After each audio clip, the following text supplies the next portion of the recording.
faudrait le dire. Maintenant, le message le plus important aussi, à travers les messages du président, nous avons aujourd'hui, et surtout nous sommes à un tournant historique. Le pays a connu des alternances pacifiques. Il a fait une transmission pacifique du pouvoir.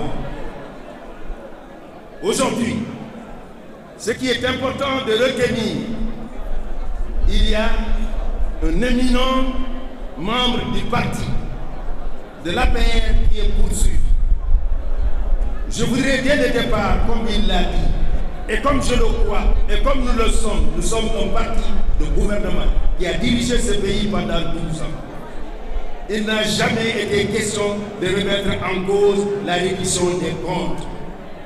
Mais nous avons dit que la reddition des comptes ne doit pas être le règlement des comptes. La procédure qui est engagée devant l'Assemblée nationale, Madame la Présidente de notre groupe parlementaire, Aïssata Tall, que je félicite pour sa pugnacité, sa persévérance et son engagement et son courage à l'Assemblée,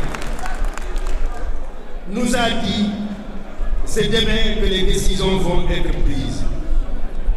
Nous savons que les choses sont faites. Sans doute peut-on dire qu'on peut ne pas décider de lever cette immunité ou pas, mais nous avons la conviction qu'il en sera ainsi. Mais ce qu'il faut retenir, et c'est ça qui est important, cessons de dire que Farba Ngom a fait ce qu'il n'a pas fait.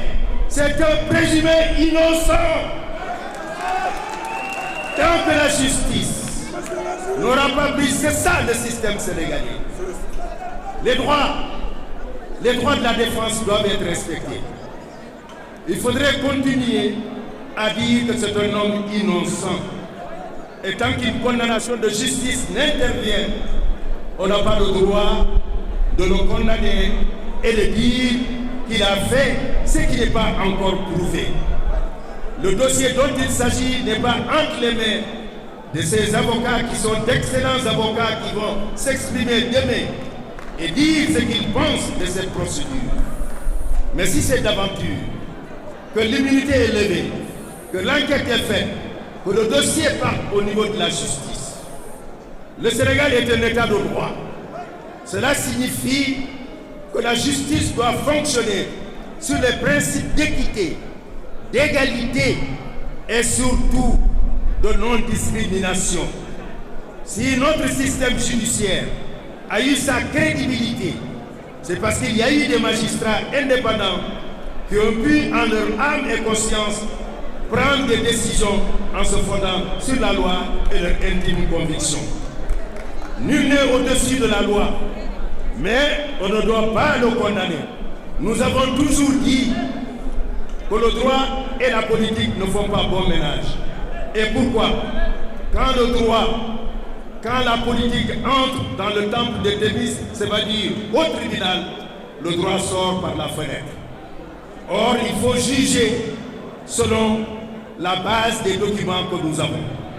C'est pourquoi nous disons, cet homme qui est aujourd'hui innocent doit être considéré comme tel et que l'on puisse cesser de l'accabler, de l'insulter, de le présenter comme étant un malpropre. Il n'est rien de tout cela, c'est une atteinte à sa dignité et tout justiciable du Sénégal mérite respect et considération. Farba Ngom mérite ce respect et cette considération.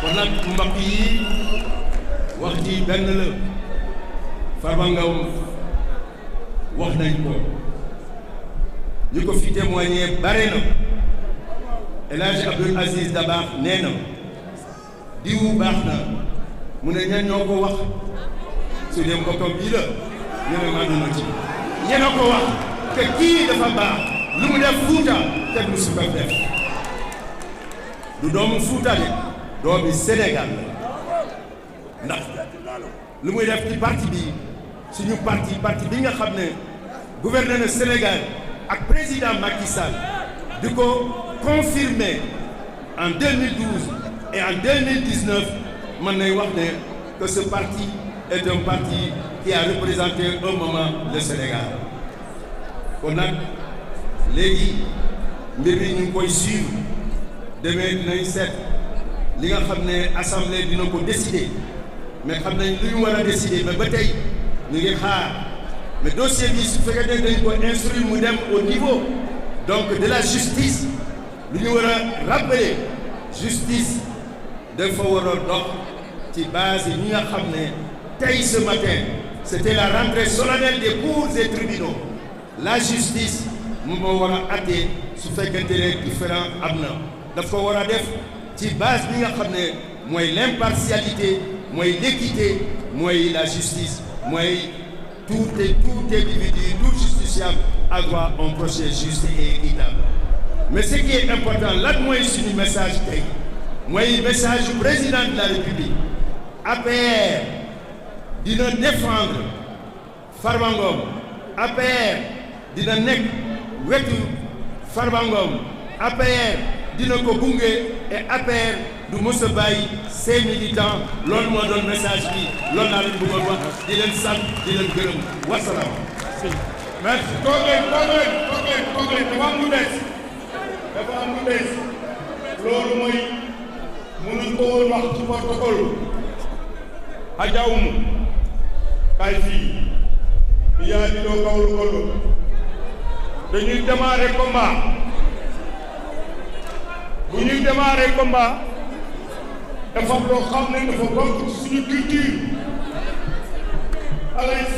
ala kulli alin sooy dem arrêt da nga am hymne national li nga xam ne saa yoo ko defoon ci li nga nam loolu kañ la ko bàyyi ginnaaw yàlla mooy dundal suñu xol dafa bokk ci suñu culture dafa bokk ci loo xam ne ci suñu mystique léegi ci yàlla andee seetaan leen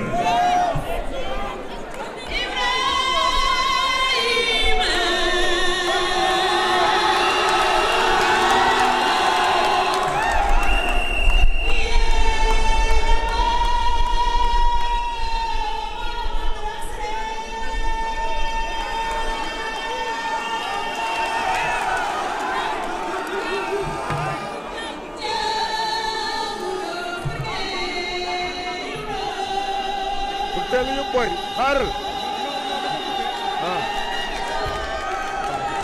c'est bon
histoire bi du leen def